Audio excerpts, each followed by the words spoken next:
Saludos, queridos televidentes. Hoy tenemos un invitado especial con nosotros. Se llama Tapiwa Mubungani. Ha estado trabajando en tecnologías novedosas para crear sistemas de energía ilimitada y generadores de sobreunidad para la producción de energía ilimitada. Querido Tapiwa, si tienes algo que añadir, compártelo con nuestros espectadores. Muchas gracias por el honor. Así que sí, es cierto, soy Tapiwa Muyangani y puedo decir con seguridad que soy científico de la energía y un entusiasta de la física la mayor parte del tiempo. Por supuesto, lo paso trabajando en máquinas de sobreunidad, como se les llama en ese campo de los generadores sin combustible. Y sí, de hecho he trabajado con bastantes personas, profesores universitarios, que también están igualmente interesados en esa esfera de influencia, si puedo llamarlo así. En cierto modo, me dedico más a la investigación y el desarrollo de esas tecnologías. Así que simplemente me considero un estudiante, un aprendiz permanente en ese campo, porque creo sinceramente que en cualquier momento que te consideras un experto es un problema, porque en cierto modo te cierras las puertas al aprendizaje. Así que creo que se me puede calificar simplemente de entusiasta de la energía. Me gusta que sea así, para no complicarme, y me gustaría darle las gracias también por invitarme. Se lo agradezco mucho. Muchas gracias. También nos sentimos muy honrados de tenerte como invitado hoy. Y para empezar a hablar de tu viaje, ¿podrías compartir con nosotros cómo se te ocurrió la idea de crear un generador sin combustible? Gracias por la pregunta. Creo que es una de las mejores cosas que me han pasado en la vida. En un momento dado, me quedó absolutamente claro en lo que debía trabajar. Fue simplemente un día en clase. Creo que durante el Día de la Tierra, ¿sabes? Cuando la gente conmemora la Tierra y que debe cuidarla. Estábamos viendo un documental de David Attenborough, se llama Una vida en nuestro planeta, donde explica cómo ha conseguido viajar por todo el mundo y también expresa, digamos, su perspectiva sobre los impactos que los humanos han tenido en el planeta. Y él simplemente da un llamado a la acción, que si hay gente por ahí que piensa que pueden hacer algo al respecto, deben hacerlo, porque el tiempo se acaba. Así que se convirtió en un reto para mí y lo asumí. Así que creo que fue en 2021 para entonces. Yo tenía solo 17 años de edad. Sí, me gustó mucho ese reto y pensé, ¿por qué no lo hago yo? Porque él dice no hace falta mucho dinero para hacerlo. Solo anima a la gente a pasar a la acción. Solo quiere que la gente se interese, que piense en ello, porque toda la fuerza está en el pensamiento. Soy de los que creen que todo el universo se origina primero en el pensamiento y luego se manifiesta en la realidad física. Y en cuanto pidió a la gente que hiciera algo, pensé que quería participar. He investigado mucho en este campo, me interesaba mucho. Acabé escribiendo un trabajo de investigación sobre la idea en la que me centraba. Se llama Perpetuum Energy Lebensraum. Perpetuum es la palabra latina para la energía eterna. A mí me gusta definirla simplemente como una moneda para completar acciones y Lebensraum es una palabra alemana que se traduce como espacio vital. En este artículo simplemente he expresado mis pensamientos y mi filosofía sobre el fenómeno de la energía y cómo es el núcleo de la civilización. Es muy interesante. Cuando estudias este tema, descubres que no eres la única persona que ha pensado en estas cosas. Mucha gente ha pensado realmente en ello. Pero también hay una opción generalmente aceptada de lo que es, porque el término energía sin combustible en física suena bastante provocador. ¿Por qué? ¿Cómo se puede obtener energía libre, entre comillas? Pero hay que decir que a veces tenemos que llegar a esa conclusión, porque nuestra comprensión del tema puede ser errónea. Vemos que en la física ordinaria estos dispositivos se clasifican en tres tipos. Dispositivos de energía perpetua, digamos de primera, segunda y tercera clase. ¿Cómo se clasifica un determinado dispositivo o tecnología? En realidad depende de qué ley física desafíe.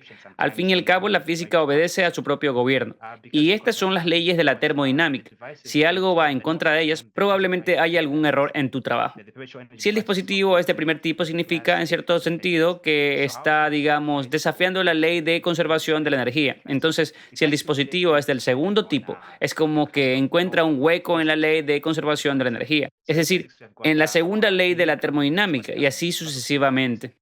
Mucha gente ha expresado sus pensamientos sobre este tema y algunos de ellos son figuras muy prolíficas. Incluso el propio Da Vinci tiene una cita muy interesante, creo que en el siglo XV, en la que afirma que cualquier persona que intenta fabricar algo que sea libre de combustible y sin embargo produzca energía, debería situarse entre los alquimistas o magos o embaucadores en cierto modo. Y otras figuras prominentes también hicieron comentarios realmente duros sobre ese tema. Pero cuanto más profundizas, más descubres que en realidad esa es simplemente una cara de la moneda. También hay otra cara. También hay una serie de personas prolíficas, aunque no estén popularizadas, pero hicieron un buen número de investigaciones al respecto. Algunos de ellos incluyen Henry Monroe, es un destacado inventor que trabajó en los campos de la energía de punto cero. Y si cavas un poco más profundo, también descubres científicos como John Bedini, John Searle. Hay un buen número de personas. Incluso personas como Nikola Tesla y sus tecnologías en la transmisión inalámbrica de energía y el éter. Y descubres que hay dos campos de científicos con filosofías en conflicto. Algunos creen que las cosas son como son porque se supone que deben ser así. Pero también hay otro bando en el otro lado que dice que las cosas son como se supone que son porque nosotros elegimos verlas así. Y estos inventores tienen una percepción de que si se cambia la forma de ver el universo, podemos darnos cuenta de que funciona a través de fuerzas que a menudo son invisibles. Y que si podemos aprovechar estas fuerzas, en realidad podemos obtener esta energía especial para alimentar nuestros sistemas. Y eso es una visión bastante original.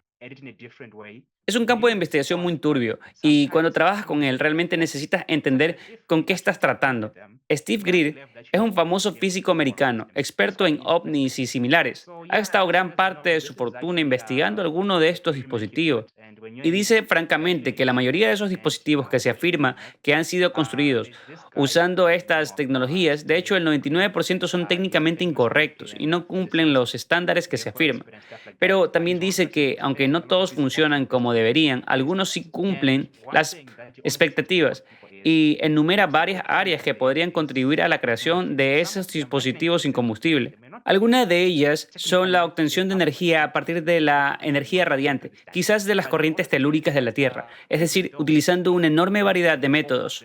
Creo que el simple hecho de estudiar a los grandes y ver lo que hicieron me dio una perspectiva totalmente nueva sobre el tema y creo que realmente me dio esa capacidad para investigar las cosas desde el principio con una mente clara. Porque una cosa es buscar algo cuando ya tienes, digamos, una idea en la cabeza, cuando tienes algún tipo de prejuicio hacia un tema. Y si vuelves a hacer la investigación, pero esta vez con la mente fresca, con la actitud de un aprendiz, definitivamente los resultados no serán los mismos. Así que puedo decir con confianza que he aprendido con la mente abierta de quienes han desarrollado estas tecnologías, de quienes han hecho muchas grandes cosas antes que yo. Y he comprobado que realmente es factible. Siguiendo sus pasos, yo también encontré mi camino y me di cuenta de que podía crear toda una gama de dispositivos de este tipo. Es bastante factible. Y quiero decir que siempre disfruté de este proceso. Fue genial. Así es como llegué a mi principal comprensión. Aprendía de las observaciones y después buscaba respuestas dentro de mí.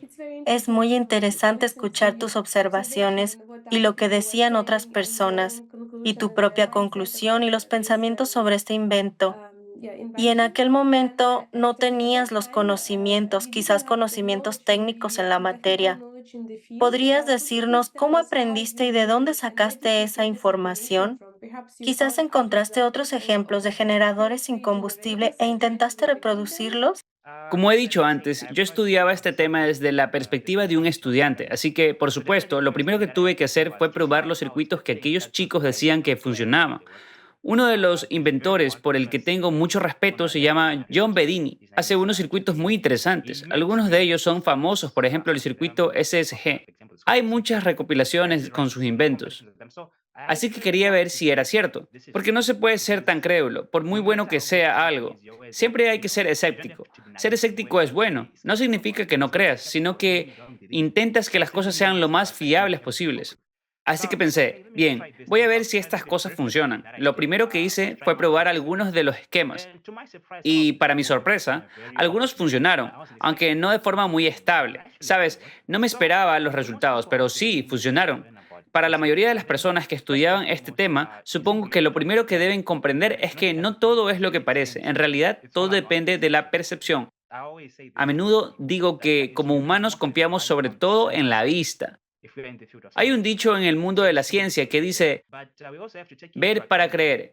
Pero hay que tener en cuenta que la realidad que elegimos creer surge de, digamos, menos del 0.0035% de la radiación electromagnética disponible para nuestra visión. Por eso siempre que se considera un concepto científico, por supuesto que se puede decir que en tal o cual caso se está violando, digamos, un principio básico o la propia ley del campo. Pero a menudo olvidamos que las formulaciones de las leyes y principios proceden de las observaciones de personas como nosotros, y existe la posibilidad de que no lo hayan visto todo, porque siempre hay más que ver. Hay una cosa que me gustaría señalar. Tu percepción de un objeto puede influir realmente en él y en su funcionamiento, pero en la ciencia adoptamos básicamente un enfoque reduccionista. Cuando observamos algo, intentamos reducirlo a un conjunto de principios y leyes. Y luego, cuando observamos algo nuevo, intentamos encajarlo en las fórmulas que ya hemos creado. Eso no es malo.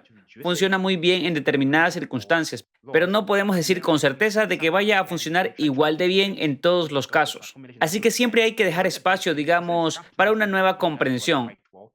Creo que es necesario estar dispuestos a aceptar puntos de vista alternativos. Nuestro profesor de física siempre nos enseñaba eso. Siempre nos hablaba de los grandes de la ciencia, como Isaac Newton, Einstein. Hablaba de la teoría especial de la relatividad y la teoría general de la relatividad y la gravedad. Hablaba de Newton y de sus formulaciones de las leyes de la gravedad, etcétera. Y una pregunta que me hizo nunca la olvidaré. ¿Conoces a alguien que tenga un punto de vista alternativo sobre estos temas? Como era de esperar, no sabíamos nada más que las explicaciones estándar.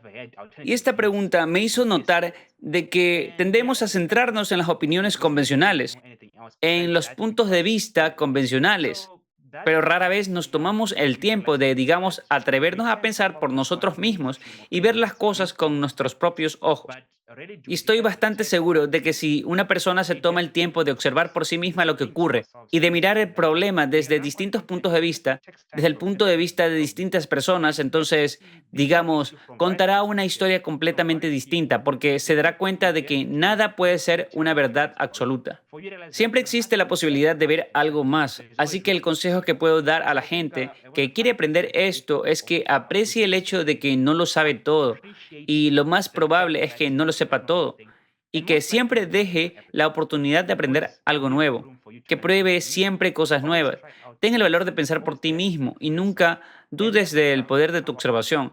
Y si ves algo que no entiendes, no intentes encajarlo en algo que sí entiendes. A veces es así como surgen los inventos. La mayoría de la gente que tenía la corazonada de que voy a tomar esto y probarlo a ver si funciona, y realmente funcionó, creo que sigue siendo relevante hoy en día. Si estás dispuesto a hacerlo, simplemente ábrete a la experiencia.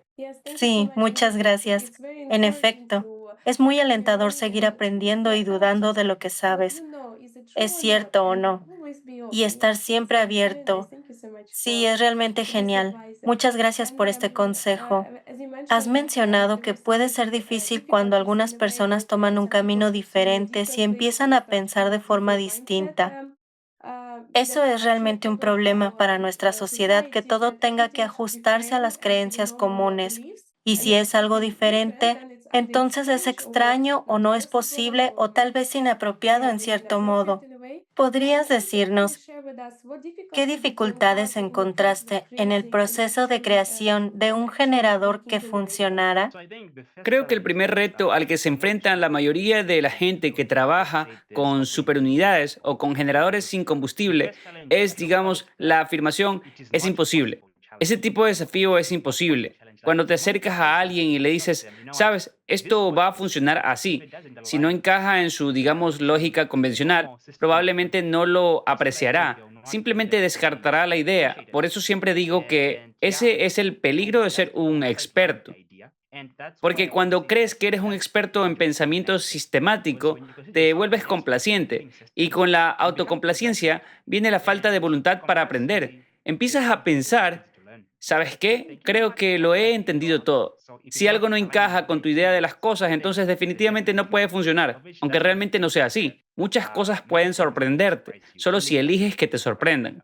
Así que creo que el primer problema es, digamos, la falta de reconocimiento, porque te encuentras con que la gente a veces no cree en estas cosas y esas mismas personas son las que tienen el poder de influir en el curso de los acontecimientos.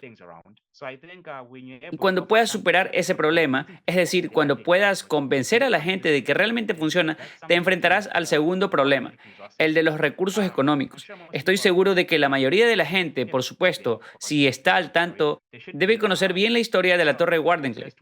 Esta es uno de los proyectos que el famoso Nikola Tesla nunca fue capaz de completar. Estaba construyendo la Torre Wardenclyffe en Long Island. Una de las cosas que le frenó desde el principio fue simplemente la falta de recursos económicos. En el campo de la invención ocurre algo extraño. La mayoría de las veces, las personas que tienen una idea rara vez dispone de los recursos necesarios para llevarla a cabo.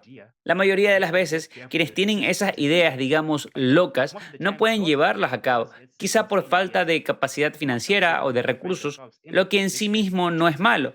Así que supongo que el siguiente problema o reto sería, digamos, establecer contactos con las personas adecuadas que puedan ayudarte a hacerlo. Y yo también me he enfrentado a ese reto porque descubres que nadie quiere arriesgar su dinero o su fortuna en algo que no se ha probado antes y que se considera irrealizable. Se necesita gente con un alto grado de, digamos, comprensión. Y cuando conoces a gente así, son los únicos que dicen, bien, vamos a probarlo y a ver cómo funciona. Y te ayudan a poner las cosas en marcha. Y sí, la mayoría de los inventores se enfrentan a la dificultad de darse cuenta simplemente de que uno no hace todo esto por alabanza, sino por el progreso humano. La mayoría de los inventores se esfuerzan por ser los primeros. Creen que si crean algo, recibirán los elogios que merecen. Sin embargo, si uno lleva suficiente tiempo trabajando en el campo de la invención, se da cuenta de que no es así. Hay veces en que creas un gran dispositivo y a nadie le interesa. Así son las cosas en la realidad. Creo que estos son los tres principales problemas a los que se enfrentan los inventores en este campo. En primer lugar, el rechazo de los demás. En segundo lugar, la falta de recursos. Y por último, el estigma o, digamos, ser un marginado en el sistema. A veces puede ser que las cosas no sean tan fáciles, pero hay que ser persistente. Sé como un jardinero. Planta la semilla, cuídala. Si necesita poda, pódala.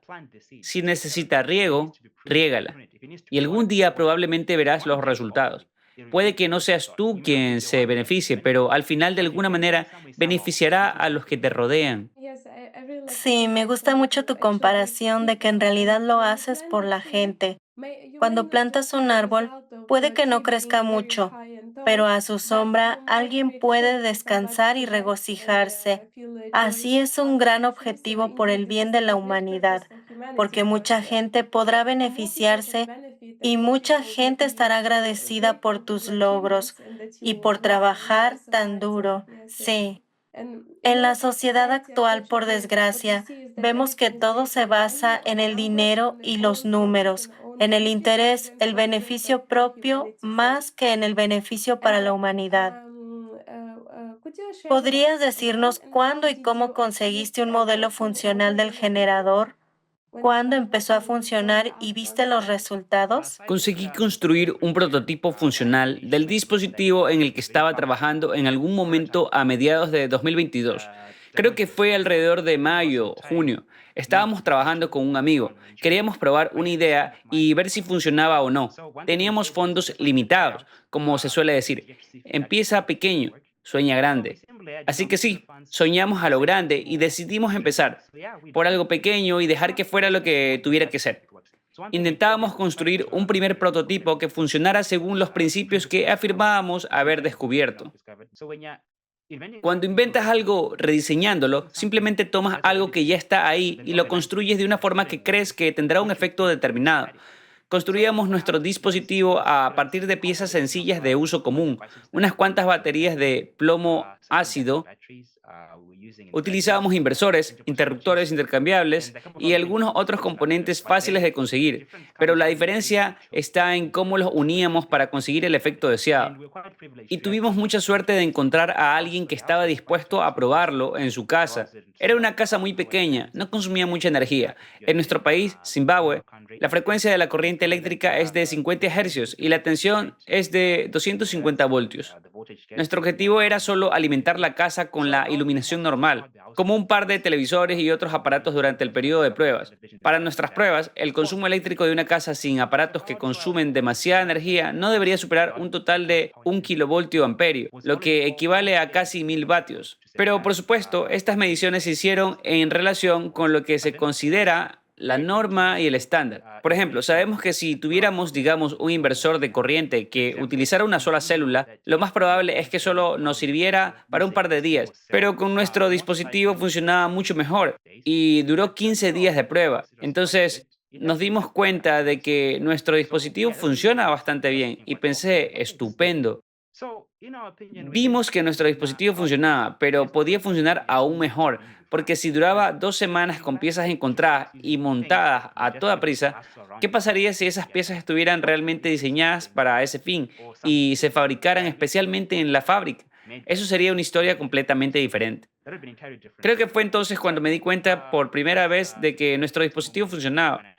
Siempre recordaré el mes. Era agosto de 2022. Fue entonces cuando descubrimos que sí, que teníamos algo realmente funcional. Este ensayo fue solo una extensión del artículo que habíamos compilado del que hablaba al principio. Es básicamente un artículo de investigación. Se titula Perpetuum Energy Lebensraum.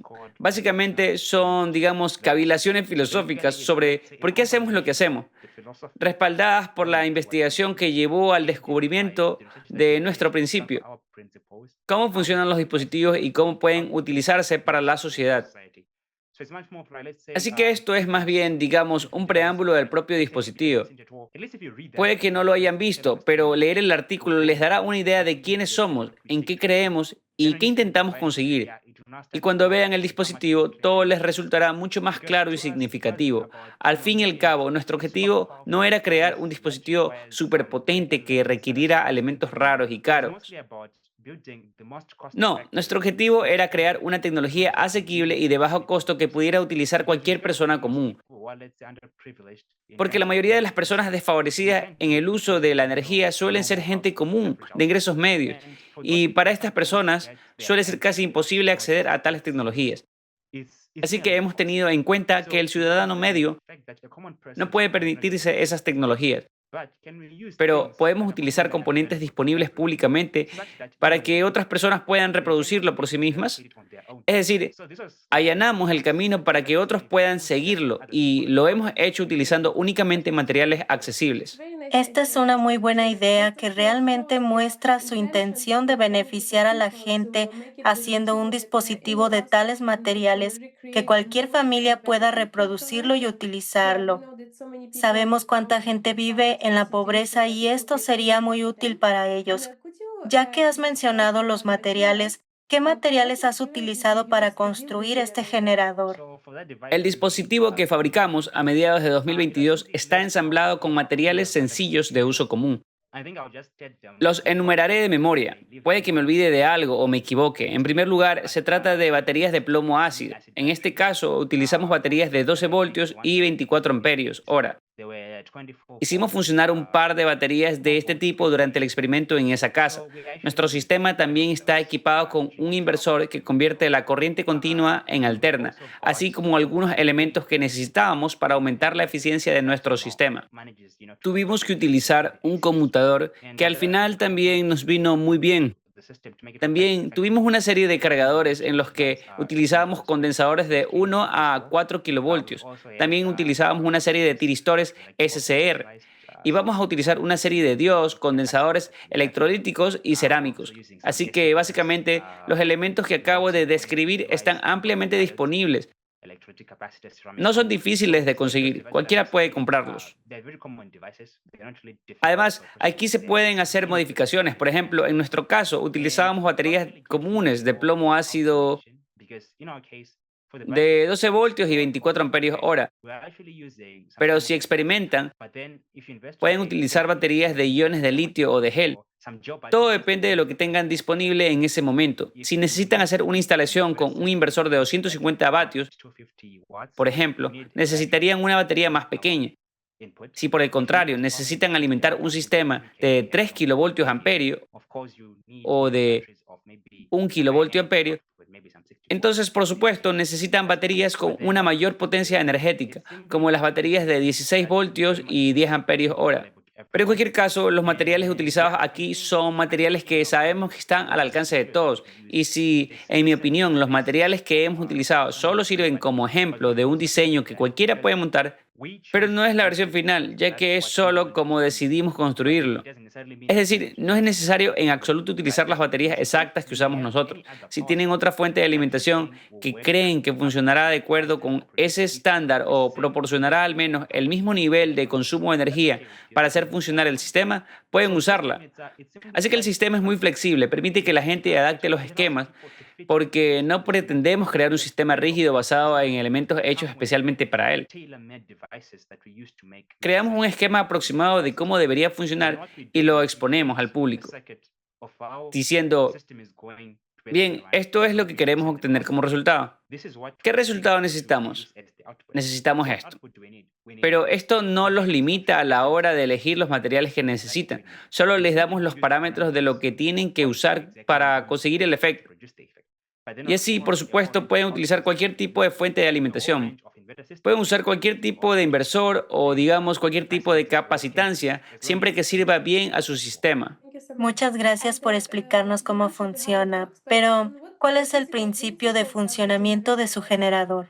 Por supuesto, como cualquier otro dispositivo, hay ciertos principios que deben respetarse, como los principios de conversión de energía.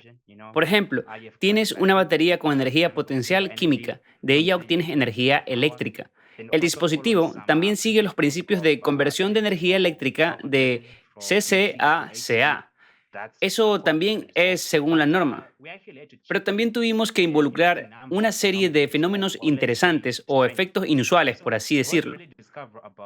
Todos sabemos que los circuitos eléctricos funcionan según ciertas regularidades, pero hay algunos circuitos curiosos que en determinadas condiciones funcionan, digamos, de un modo bastante inusual.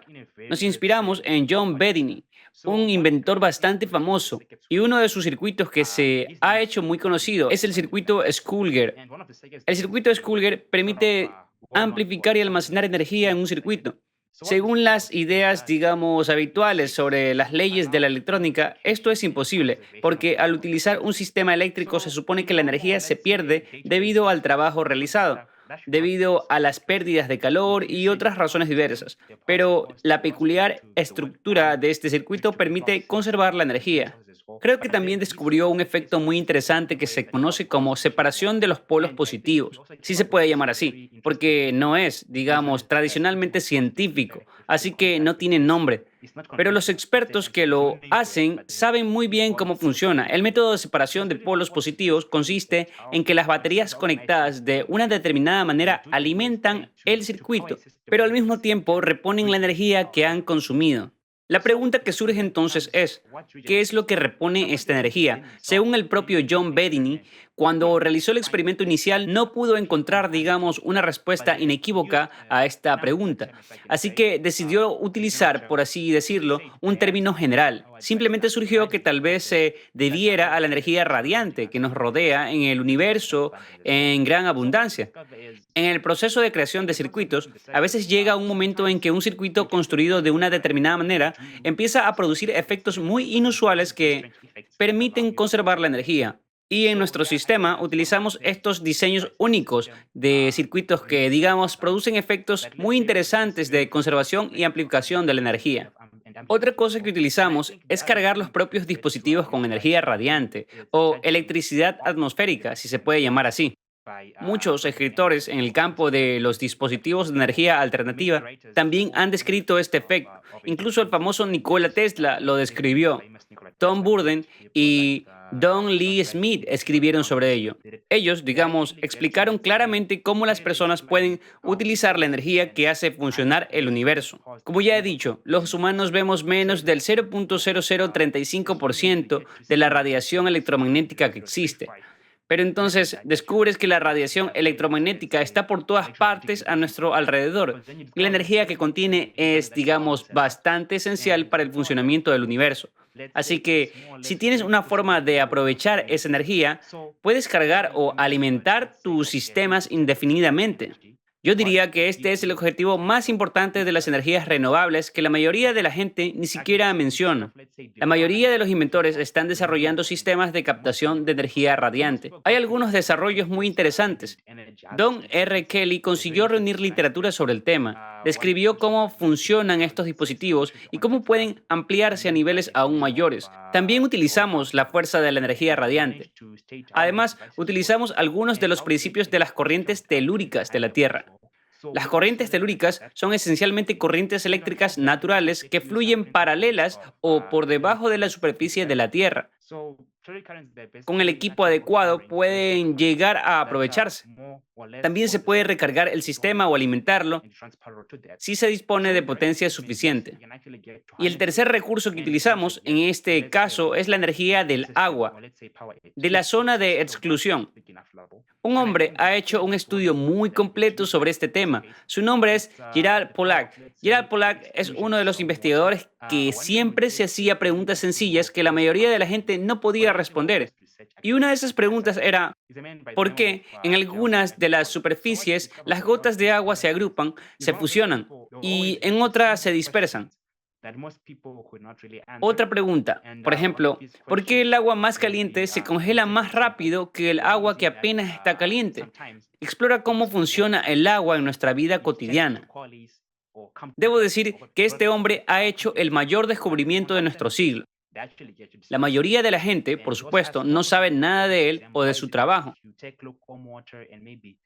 pero le tengo mucho respeto como investigador y como científico hidrológico. Y algunos de los principios que fue capaz de descubrir sobre el concepto de la zona de exclusión del agua y cómo se puede utilizar en los sistemas de energía, que es uno de los elementos que utilizamos para alimentar nuestro sistema. He mencionado cuatro componentes en total. Este dispositivo funciona principalmente gracias a un circuito eléctrico único que utiliza la energía radiante, así como la energía del agua de la zona de exclusión y las corrientes telúricas de la Tierra. Es decir, digamos que se trata de todo un complejo de fuerzas o energías únicas que existen en la Tierra, porque extraemos energía de la litosfera, es decir, de la Tierra, energía de la hidrosfera, del agua, y energía de la atmósfera, es decir, del aire que nos rodea. Utilizamos todas estas fuerzas para hacer funcionar circuitos únicos que producen energía que deben producir. Supongo que tendrán preguntas al respecto, pero en general, así funciona básicamente nuestra tecnología. La combinación de fuerzas naturales para producir energía limpia, renovable y natural, para que la gente mejore su nivel de vida. Sí, al fin y al cabo, disponemos de fuentes de energía. ¿Por qué no aprovecharlas y sacarles el máximo partido? Al fin y al cabo son gratis y están disponibles. Por favor, explícanos qué proceso o reacción tiene lugar dentro de su generador para producir energía. En general, la base son los sistemas de baterías, que se subdividen en sistemas A y sistema B. Como cualquier otra batería, son, digamos, de producción de energía electroquímica. Es decir, esencialmente utilizamos los electrones que se generan en las reacciones químicas para alimentar el sistema. Aquí todo es estándar, pero luego está el punto clave de cómo cargamos las baterías, sobre el que mucha gente pregunta, porque todo el mundo sabe que si se usa energía hay que reponerla. Al fin y al cabo, las energías no pueden salir de la nada, que es más o menos lo que ocurre. La forma en que recargamos estas baterías básicas. Voy a utilizar el ejemplo del agua de la zona de exclusión que utilizamos. Se ha descubierto que el agua de la zona de exclusión es en realidad la cuarta fase del agua, como la definió Gerard Pollack. La cuarta fase del agua es una especie de estructura reticular particular que le permite la movilidad de los electrones, porque básicamente las moléculas de monóxido de hidrógeno están alineadas en retículas hexagonales que se distribuyen mayoritariamente en la superficie de sustancias denominadas hidrófilas. Así, se obtiene una mayor concentración de electrones cerca del borde, mientras que en la columna de agua hay una concentración de iones de hidronio o hidroxonio, que están cargados positivamente. Y siempre que hay una polarización de cargas en cargas positivas en un borde y cargas negativas en otro borde, hay automáticamente una diferencia de potencial, o de hecho una fuerza electromotriz que les permite alimentar algo. Y la clave está en poder hacer que una célula de energía ordinaria, digamos, funcione según los principios del agua de la zona de exclusión o agua de fase 4, que producirá la corriente necesaria para recargar estas baterías. Y para que la batería se cargue, se necesita una fuente con más potencia que la propia batería. Así que también hay que tener cuidado con la sobrecarga. Este es también un punto importante. Así que solo tenemos que elegir la potencia adecuada, que es solo un poco más alta que la potencia del sistema A o el grupo de baterías que queremos cargar. Y una vez que tenemos esta zona de exclusión de agua, lo principal que queda es conseguir el cátodo y el ánodo adecuado. Más concretamente, acertar con los materiales de los que están hechos. Uno de ellos debe tener una conductividad ligeramente superior al otro para que las baterías se recarguen continuamente.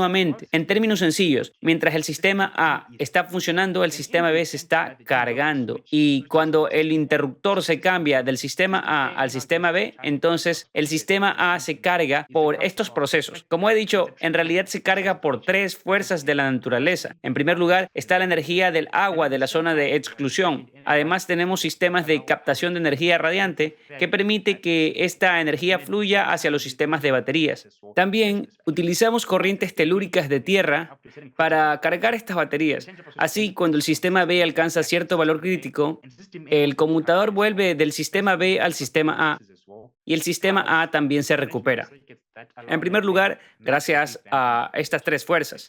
Y en segundo lugar, gracias a la conexión de circuitos especiales que permiten una redistribución natural de la energía, como la separación de los polos positivos. Es decir, hay una alternancia de, digamos, el sistema A de baterías conectadas en serie con el sistema B. Así, por alternancia, permitimos que un sistema se recargue mientras el otro está funcionando.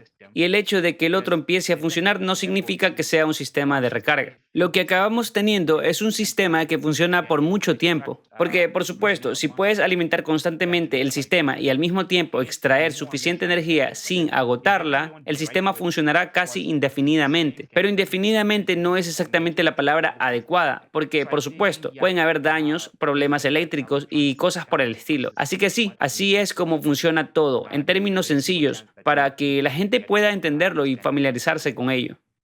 Muchas gracias por compartirlo. En cuanto a la potencia, ¿cuánta potencia es capaz de producir este dispositivo? De nuestras pruebas, como ya he dicho, la primera tuvo lugar el 22 de agosto. Obtuvimos una potencia de salida de 1 kilovoltio amperio o 1 kilovatio. Esos son 1000 vatios, pero no es el límite. Hemos podido probarlo. En realidad, tenemos una unidad más pequeña que funciona a 500 vatios, pero se puede ampliar. Como en la generación de energía intervienen las mismas fuerzas, es posible aprovecharlas. Se puede aumentar el tamaño de la instalación, lo que permitirá obtener más energía. En cuanto a nosotros, decidimos limitarnos a 1 kilovoltio amperio, ya que era la potencia que podíamos probar en nuestras instalaciones de forma fácil y segura. Dado el nivel de investigación que estábamos realizando en aquel momento, 1 kilovoltio amperio era la mejor opción para nosotros. Pero, ¿es ese el límite? Por supuesto que no. El sistema es escalable, porque esencialmente se puede utilizar los mismos principios para cualquier otro sistema con órdenes de magnitud de potencia superior. Esto no es el límite, ya que disponen, digamos, del equipo adecuado para cosechar las fuerzas de la naturaleza para alimentar sus sistemas. Muy bien, muchas gracias. ¿Cuáles son las perspectivas de uso de este sistema? ¿En qué ámbitos puede utilizarse directamente? Soy una persona muy práctica y creo que debemos hacer algo por la gente común. Así que supongo que esto se utilizará principalmente para los hogares, porque sabemos que la gente común necesita energía para muchas cosas. Por ejemplo, Necesitan energía para calentar e iluminar sus hogares. Necesitan energía para cocinar, para comunicarse, para el transporte y el entretenimiento. La energía es algo de lo que no se puede prescindir y eso es solo uno de los usos de este dispositivo para familias corrientes que lo están pasando realmente mal. Al fin y al cabo, lo más importante para construir la sociedad creativa es poner la vida de cada ser humano en primer lugar. Pero para ello debemos alcanzar un estado de conciencia superior. La mayoría de las personas tienen conciencia que opera a niveles inferiores, en donde sobreviven. Y en aras de la supervivencia y los bienes materiales, tienen que sacrificar todo lo bueno, incluso la vida humana. Pero si pueden poner de su parte y proporcionarles las cosas sencillas que necesitan, les será mucho más fácil vivir. Y entonces podrán entender, por así decirlo, la filosofía que les ofrecemos, que la vida humana es lo más importante. Al fin y al cabo, es difícil que una persona que vive en extrema necesidad crea que la vida humana es lo más importante, porque todo empieza por ella misma. Cuando se miran a sí mismos, se ven abandonados. Nadie se preocupa por ellos y tienen que culpar a otro por lo que les ha pasado. Aunque aquellas personas no tengan la culpa, siempre quieren culpar a alguien. Así es la mayoría de la gente. Quieren echar la culpa a algo externo para sentirse un poco mejor. Y al hacerlo, no se dan cuenta de que la sociedad consiste fundamentalmente en la cooperación entre las personas, no en sentirse superior o inferior a los demás, porque tales sentimientos son violentos contra su propia especie.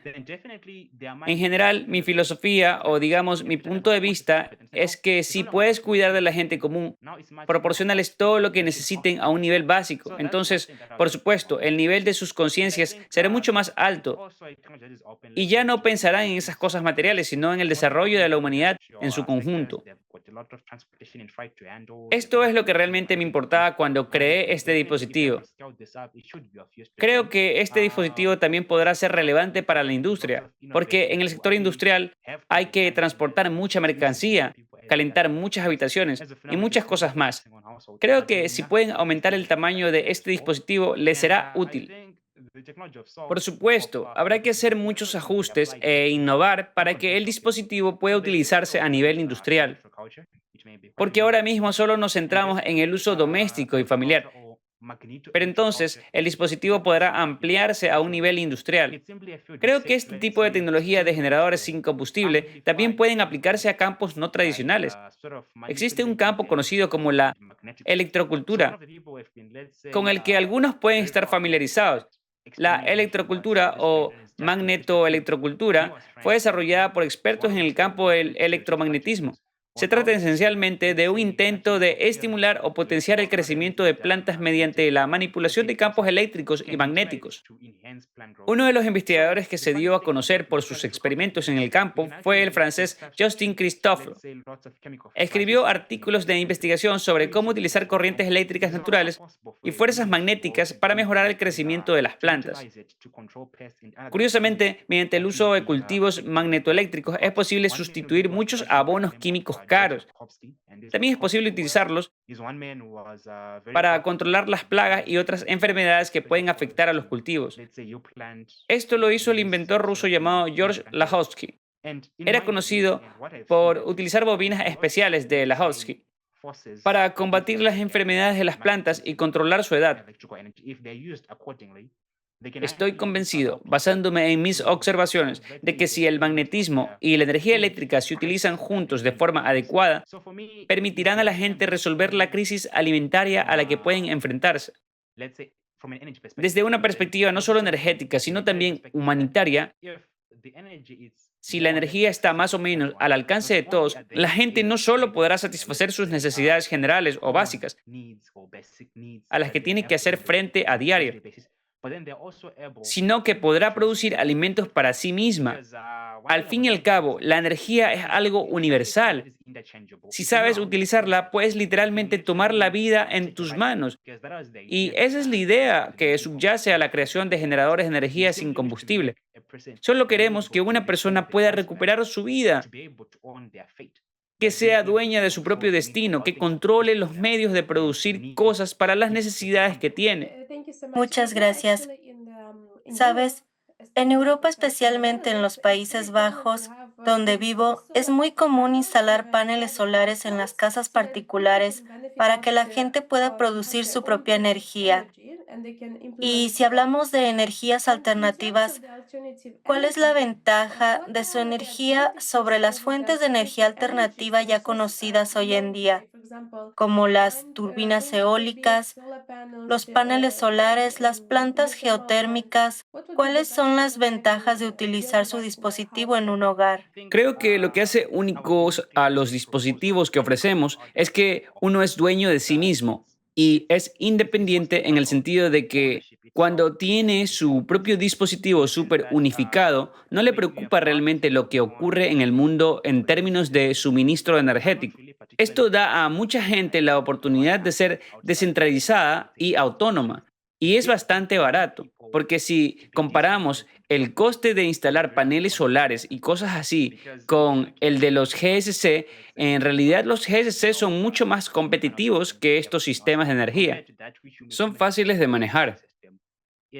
Tiene que ver con su rentabilidad y asequibilidad a la hora de obtener tu propia energía descentralizada, si puedo decirle así.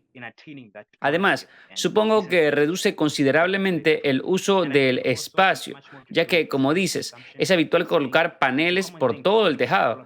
Pero la cuestión es que, aunque los coloques por todo el tejado, ¿será suficiente? Y esa es otra cuestión. Por eso creo que los GSC son mucho más compactos y fiables. Son sistemas sencillos, de mucho menor volumen, pero capaces de producir mucha más energía que otros sistemas energéticos convencionales. Además, las fuentes de energía renovables más comunes, como la solar y la eólica, dependen en realidad de ciertas condiciones. Por ejemplo, el tiempo nublado, por supuesto, afectará a la producción de energía si se utilizan paneles solares. Si hay menos viento, también influirá. Pero los GSC les da igual que esté nublado o haya tormenta. Su rendimiento no depende de las condiciones ambientales. Funcionan espectacularmente en todas las condiciones. Por supuesto, es posible que algunas condiciones sean un poco mejores que otras, pero la media es más o menos la misma. Las diferentes circunstancias no afectan el rendimiento del GSC. Creo que una de las muchas razones por las que los sistemas que diseñamos pueden ser eficaces es que la mayoría de la gente realmente lo quiere. Pero la cuestión es, aunque mucha gente lo quiera, ¿cuántos de ellos pueden conseguirlo? Así que ahí está el reto de cómo poner las cosas buenas a disposición de todo el mundo, porque todo el mundo quiere algo bueno para sí mismo, aunque no tenga los medios.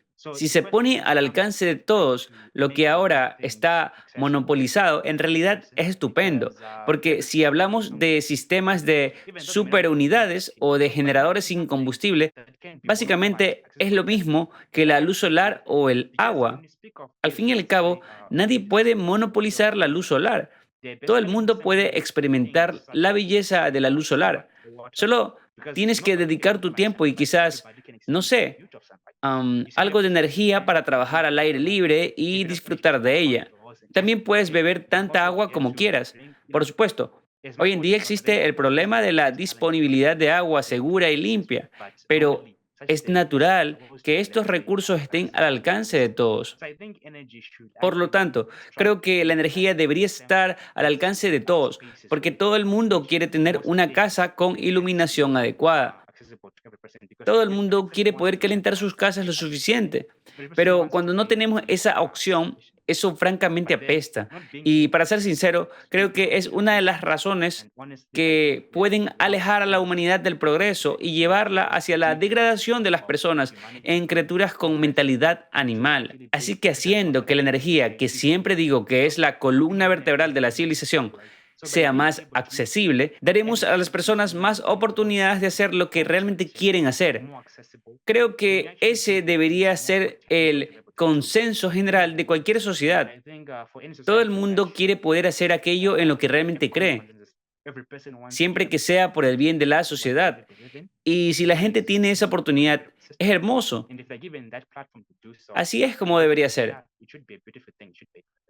Por eso, creo que estos GSC, como yo los llamo, generadores sin combustible, deberían utilizarse de alguna manera en lugar de los sistemas convencionales que se utilizan ahora. Sí, muchas gracias por tu historia. Y en términos de respeto al medio ambiente, ¿cómo afecta su generador al medio ambiente y hasta qué punto es realmente respetuoso con el medio ambiente? ¿Hasta qué punto es seguro para los seres humanos utilizarlo en casa? La mayoría de los aparatos eléctricos conllevan un riesgo de, digamos, daños por un mal manejo, pero si se manipulan correctamente, pueden suponer algún riesgo para las personas que lo utilizan en casa. Si se maneja correctamente, no hay riesgos. Por lo tanto, la responsabilidad recae en el usuario. Si el aparato se utiliza según lo previsto, no hay ningún problema especial. En cuanto al respecto del medio ambiente, como ya he dicho, utilizamos materiales disponibles comúnmente para nuestro modelo que fabricamos hace mucho tiempo. Utilizamos baterías de plomo. Sin embargo, su reciclaje plantea un problema.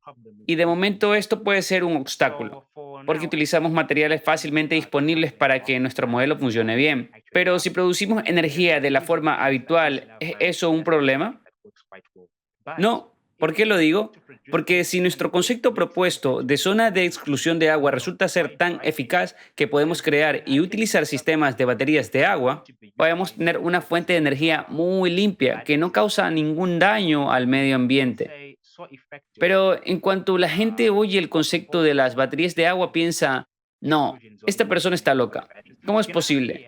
En realidad es muy posible, según las investigaciones que estamos haciendo ahora. En realidad es muy factible, porque según las ideas que tenemos sobre cómo deben ser las cosas, no hay duda de que ningún componente debe plantear riesgos medioambientales. Sería puramente a base de agua, sumergido en agua, materiales muy seguros o completamente a base de agua. Y mayormente el sistema tiene que ser metálico y los metales en sí no tienen que ser difíciles de reciclar.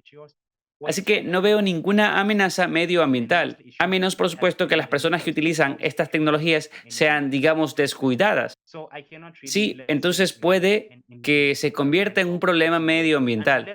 Pero si todo va bien, si se utilizan las baterías adecuadas, los inversores adecuados, los equipos adecuados, entonces el daño medioambiental será mínimo. Esa es mi opinión, pero por supuesto el tiempo lo dirá, porque a veces no se pueden prever los riesgos que surgen en el camino. Al fin y al cabo, los inventores tenemos un problema. Cuando creamos algo nos entusiasmamos demasiado y queremos forzar las cosas sin darnos cuenta, digamos, de todos los posibles problemas que pueden surgir como resultado. Al fin y al cabo, siempre se puede mejorar, así que hay que buscar la perfección.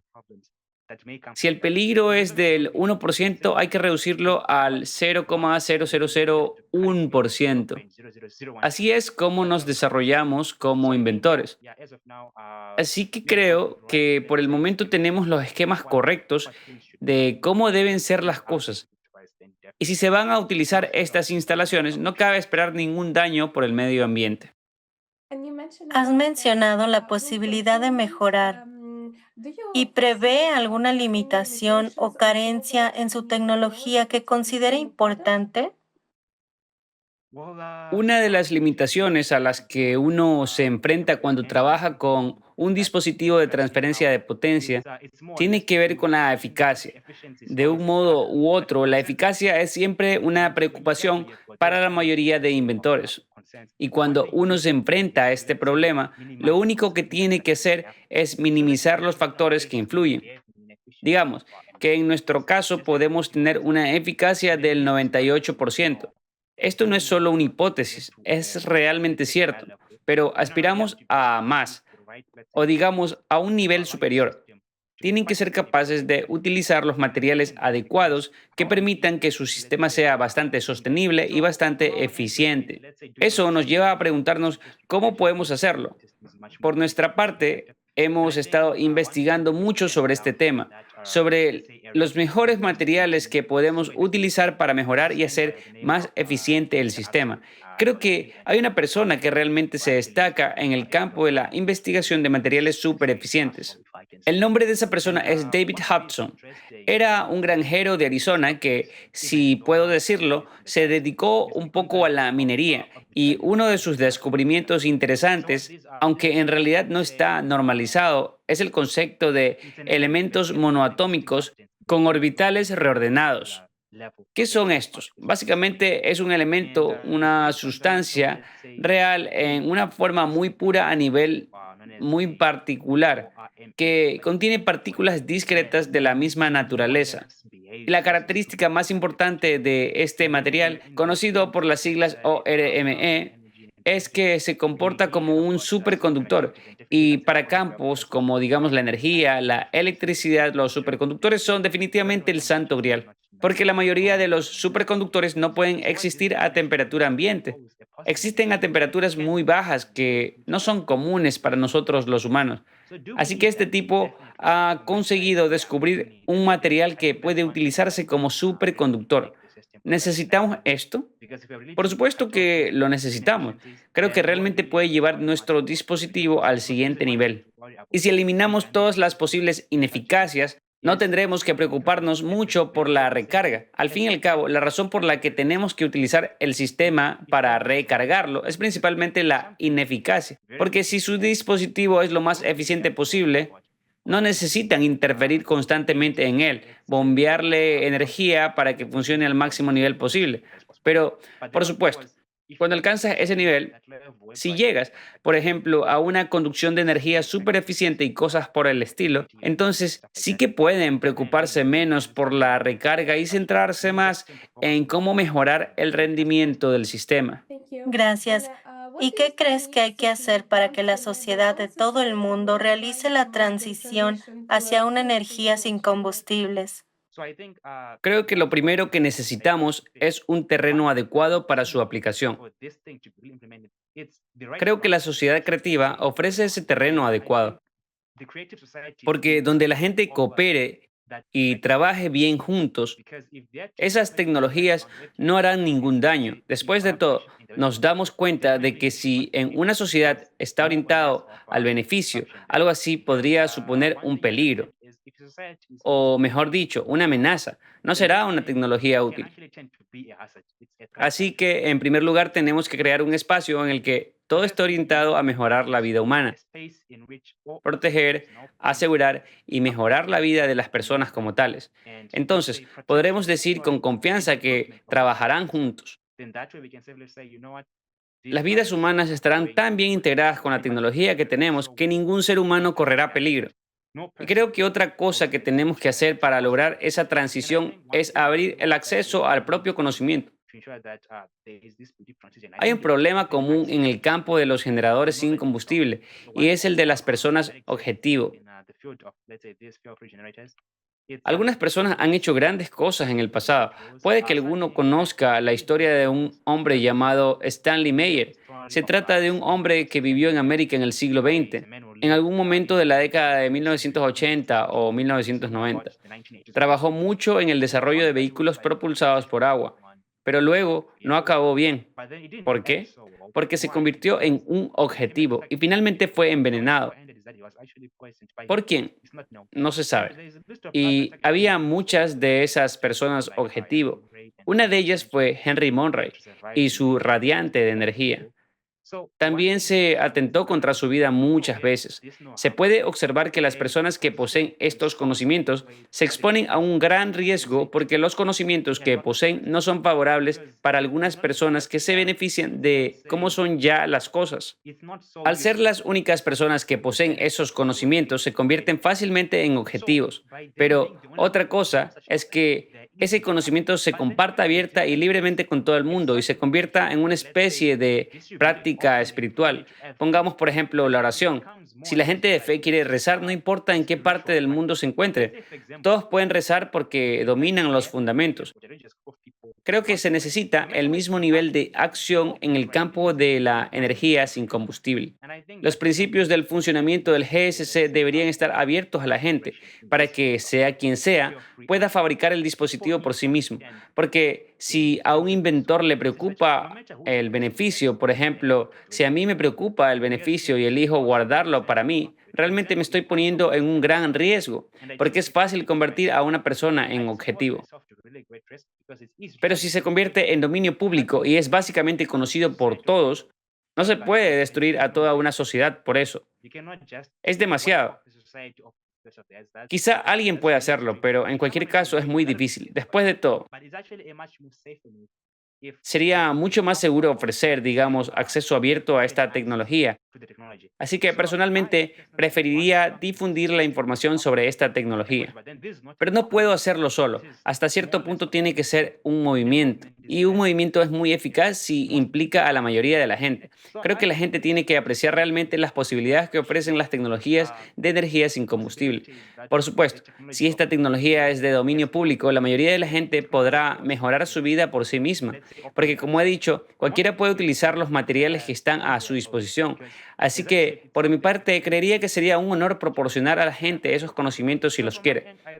No soy una de esas personas que están, digamos, económicamente interesadas en los conocimientos que tienen. Los compartiré gratuitamente con quien los quiera, por supuesto. Creo que si la gente hace lo mismo y comparte gratuitamente conocimientos útiles para la sociedad, seguro algo saldrá bueno de ello. Porque necesitamos tanta gente buena como sea posible. La gente siempre quiere tener éxito y ser importante. Eso es bueno, pero luego se convierte en un problema, porque si todo el mundo quiere estar arriba y tira de la manta sobre sí mismo, es probable que el tejido estirado en distintas direcciones se haga pedazos. Así que para evitar que esto ocurra, necesitamos alcanzar un nuevo nivel de sociedad. La sociedad no necesita mucha gente importante y con éxito, ni centralización en un determinado grupo de personas.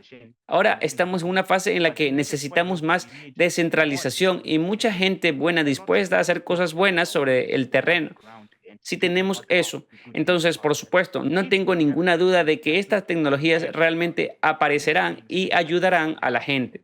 Por supuesto, todo empieza con la voluntad de aceptar esta responsabilidad y hacer todo lo posible para llevarla al mundo.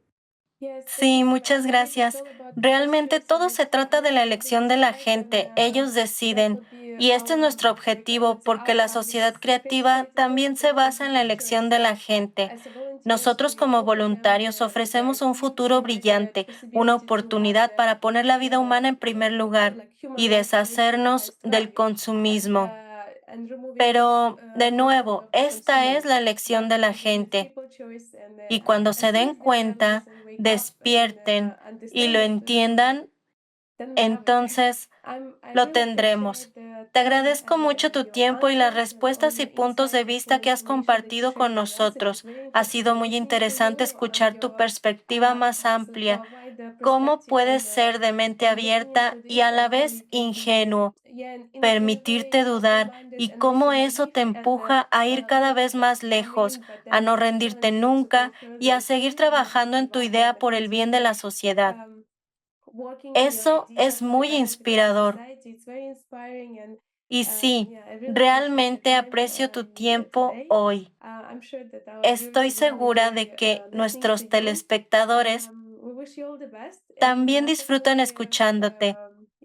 Te deseamos todo lo mejor y esperamos volver a verte y que tu dispositivo mejorado se utilice en la mayoría de los hogares y sea realmente beneficioso para la gente. Yo también quiero dar las gracias por haberme invitado. Como ya he dicho, es un gran honor para mí comunicarme con gente así, que sinceramente quiere aprender algo nuevo y hacer que los demás también lo aprendan. Hoy en día me doy cuenta, la información se valora casi como el oro. Saben, la gente no comparte el oro. Si es oro, es tu oro. No lo compartes con la gente. No lo compartes con la sociedad. Es de tu propiedad y te lo guardas para ti. Pero en lo que respecta a la sociedad creativa, creo que es una plataforma unida en la que la gente reúne y comparte fragmentos de información valiosa que tiene.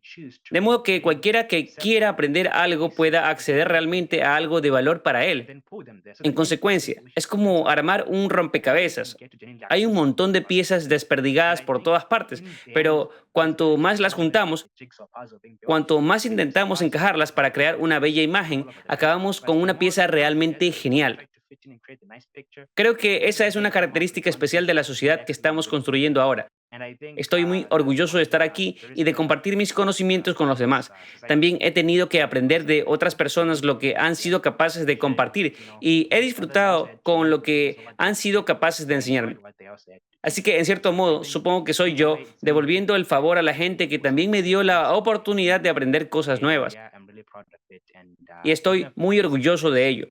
Y me gustaría dar las gracias a los que nos están escuchando ahora mismo por estar abiertos a cosas nuevas, cosas que realmente pueden mejorar su vida. Y como siempre digo, simplemente sigan trabajando y al final un día todo tendrá sentido. Muchas gracias por tu tiempo. De nada.